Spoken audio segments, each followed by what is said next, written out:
বিসমিল্লাহির রহমানির রহিম। সুপ্রিয় শিক্ষার্থীবৃন্দ,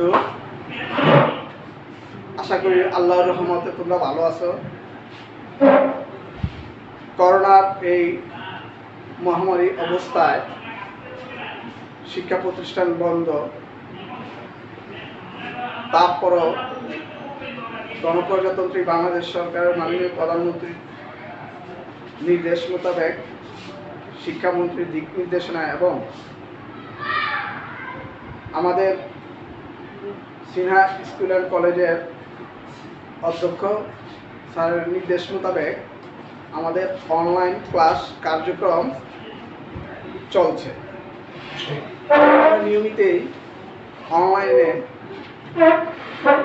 ক্লাস নেওয়ার চেষ্টা করি। সেই প্রেক্ষাপটে আজকে তোমাদেরকে একাদশ শ্রেণীর উৎপাদন ব্যবস্থাপনা ও বিপণন এই বিষয়ের চতুর্থ অধ্যায়ের সামষ্টিক পর্যায়ের অর্থনীতি এই টপিকসটা আলোচনা করব। সামষ্টিক পর্যায়ের অর্থনীতি হলো কোনো একটি দেশের সমগ্র জনগণের আয়, ব্যয়, ভোগ, সঞ্চয় ইত্যাদি বিষয় নিয়ে আলোচনা করা হয়ে থাকে। দেখো, সামষ্টিক পর্যায়ে অর্থনীতির যে বিষয়টা তোমরা খেয়াল করবা, সেটার মধ্যে পাবে GNP, NNP, GDP, NDP, PCI. GNP হলো gross national production, net national production, GDP gross domestic production, NDP net domestic production, PCI per capita income.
লক্ষ্য করো, মোট জাতীয় উৎপাদন, নিট জাতীয় উৎপাদন এনএনপি, মোট দেশজ উৎপাদন জিডিপি, নিট দেশজ উৎপাদন এনডিপি, মাথাপিছু আয় পিসিআই।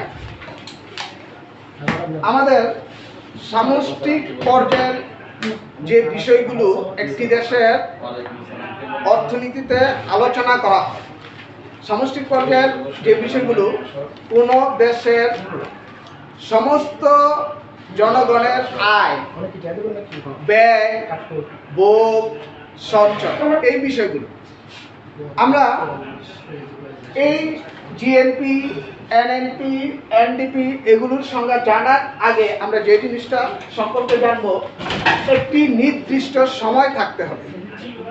তোমরা জানো এই নির্দিষ্ট সময়টা সাধারণত 1 বছর। আমাদের কিন্তু বছর শুরু হয় দুইটা, একটা হলো বর্ষপঞ্জি আর একটা হলো আর্থিক বছর। আর্থিক বছর মূলত 1 জুলাই থেকে শুরু হয়, আর বর্ষপঞ্জিকা যেটা শিক্ষা প্রতিষ্ঠান অন্যান্য প্রতিষ্ঠান সেটা হলো জানুয়ারি থেকে শুরু হয়।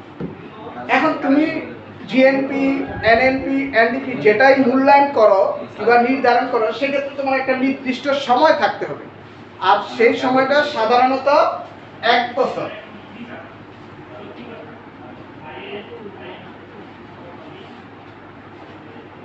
কোনো নির্দিষ্ট সময়, সাধারণত 1 বছর।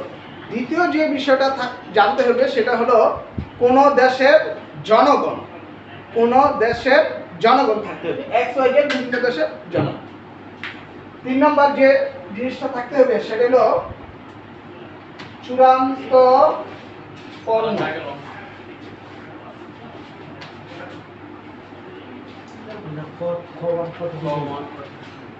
দেখো, চূড়ান্ত পণ্য ও দ্রব্য কিংবা চূড়ান্ত পণ্য ও সেবা, তোমরা জানবে যে পণ্য বিভিন্ন ধরনের হতে পারে। ভোগ্য পণ্য, সুবিধা পণ্য, পাইকারি পণ্য, বিভিন্ন ধরনের। এখানে একটা পণ্য আছে চূড়ান্ত পণ্য। চূড়ান্ত পণ্য বলতে আমরা ওই সকল পণ্যকে বুঝাই যেটা ভোগ করার পর চূড়ান্তভাবে নিঃশেষ হয়ে যায়, ওই পণ্যটার আর কোনো উপযোগ থাকে না। উদাহরণ দেওয়া যায়, একটা মার্কার যখন উৎপাদনকারীর কাছ থেকে পাইকারি ব্যবসায়ীরা ক্রয় করে, পাইকারি ব্যবসায়ীরা ক্রয়কৃত পণ্য আবার খুচরা বিক্রেতার কাছে বিক্রি করে, খুচরা বিক্রেতা ওই পণ্যটা পুনরায় আমাদের কাছে কিংবা চূড়ান্তভাবে লেখার জন্য বিক্রি করে। যখনই আমরা এই মার্কারটা ব্যবহার করার পর এটা নিঃশেষ, উপযোগ শেষ হয়, তখন ফেলে দিই। এই যে ফেলে দেওয়া পর্যন্ত লাস্ট যে ব্যবহারটা হচ্ছে এটাই হলো চূড়ান্ত পণ্য, অর্থাৎ চূড়ান্তভাবে নিঃশেষ হওয়া যে পণ্যটা সেটা হলো চূড়ান্ত পণ্য ও সেবা। তাহলে দেখো, জিএনপি কি বলা হয়? Gross national production. এই যে এই বিষয়গুলো, gross national production, NNP, GDP, NDP, PCI, এগুলো নির্ধারণের অন্যতম একটা কারণ হলো একটা দেশের অর্থনৈতিক অবস্থা পরিমাপ করা। আমরা কোন পর্যায়ে আছি, অনুন্নত, উন্নত, উন্নয়নশীল, এটা মেজারমেন্ট করা হবে এই বিষয়গুলোর উপরে দেখা। কিংবা একটা দেশের জনগণের কতটুক পরিমাণ আয় আছে, কতটুক পরিমাণ সঞ্চয় আছে, সেটাও জানা যাবে মাথাপিছু আয়ের মাধ্যমে। তাহলে দেখো, আমরা জিএনপির সংজ্ঞাটা আগে জানবো। সেটা হলো একটি নির্দিষ্ট সময়, সাধারণত 1 বছর। খেয়াল করো, একটি নির্দিষ্ট সময়, সাধারণত 1 বছর, কোন দেশের জনগণ দ্বারা যে পরিমাণ চূড়ান্ত পণ্য, দ্রব্য ও সেবা সামগ্রী উৎপাদিত হয় তার আর্থিক মূল্যকে কিংবা তার মোট পরিমাণকে বলা হয় জিএনপি। তাহলে দেখো সংজ্ঞাটা কি?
ইয়াদের কোলে আমি একটা চেয়ারে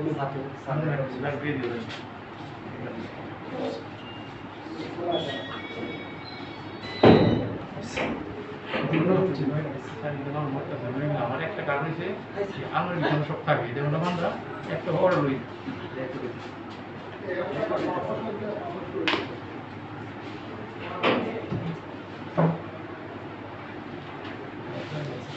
দেখো, তোমাদের এই জিএনপি নির্ধারণ করতেছে মোট জাতীয় উৎপাদন।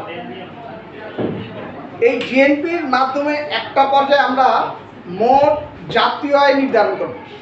এই জাতীয় আয় নির্ধারণের মাধ্যমে আমরা ওয়ার্ল্ড ব্যাংকে টাকা জমার বিষয়টা আছে, ইন্টারন্যাশনাল মনিটারি ফান্ডে টাকা জমার বিষয়টা আছে, বিভিন্ন দাতব্য প্রতিষ্ঠানে টাকা জমার বিষয়গুলো আছে। তাহলে দেখো আমরা এখানে জিএনপি সম্পর্কে কি জানলাম?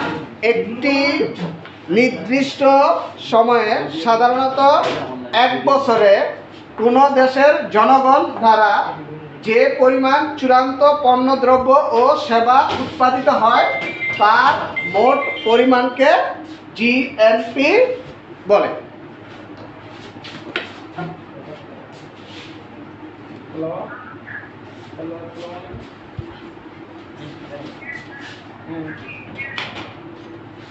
প্রত্যেকটা স্থায়ী সম্পদের একটা নির্দিষ্ট সময়ে অবমূল্যায়ন হয় বা মূলধন জনিত ক্ষতি হয়। অর্থাৎ আজকে যে আসবাবপত্র তুমি যে দামে ক্রয় করবে, আগামী 1 বছর পর ওই দামে বিক্রি নাও হতে পারে, ওটার দাম কমে। এই যে কমার প্রক্রিয়াটাকে বলা হয় অপচয়, অর্থাৎ মূলধন জনিত ক্ষয়ক্ষতি। দেখো এনএনপি নির্ধারণের সময় জিএনপি থেকে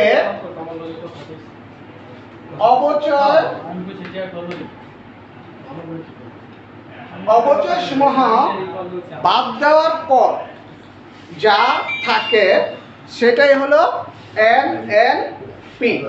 আমি আবার বলি, দেখো এনএনপি হলো জিএনপি থেকে অপচয় সমূহ বাদ দেওয়ার পর যা থাকে অবশিষ্ট সেটাই হলো NNP, net national production.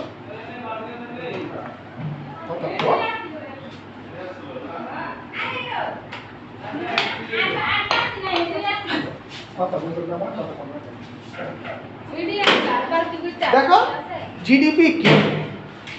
Gross domestic production. GDP gross domestic production, এটা কি?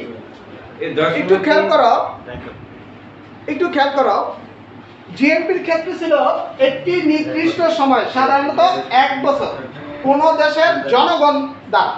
কোন দেশের জনগণ দ্বারা বোঝায় আমরা বাংলাদেশি।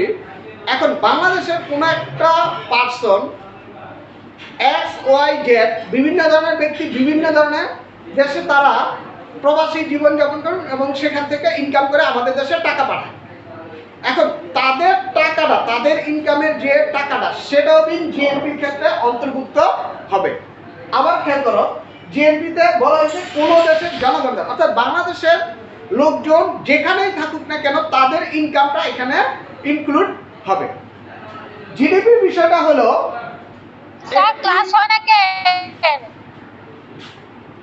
জিডিপির বিষয়টা দেখো একটি, হ্যালো স্যার। হ্যালো, হ্যাঁ বলো। হ্যালো, জিডিপির বিষয়টা হলো, হ্যালো স্যার। হ্যালো, হ্যাঁ বলো তুমি।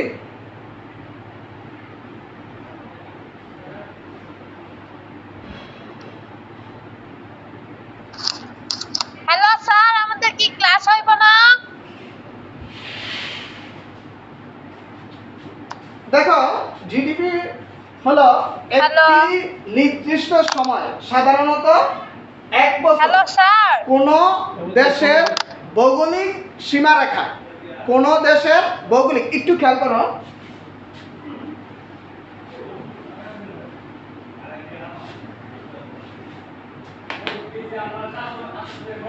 ধরো একটা দেশের ভৌগোলিক সীমারেখা, এই রেখাটা হলো ভৌগোলিক সীমারেখা।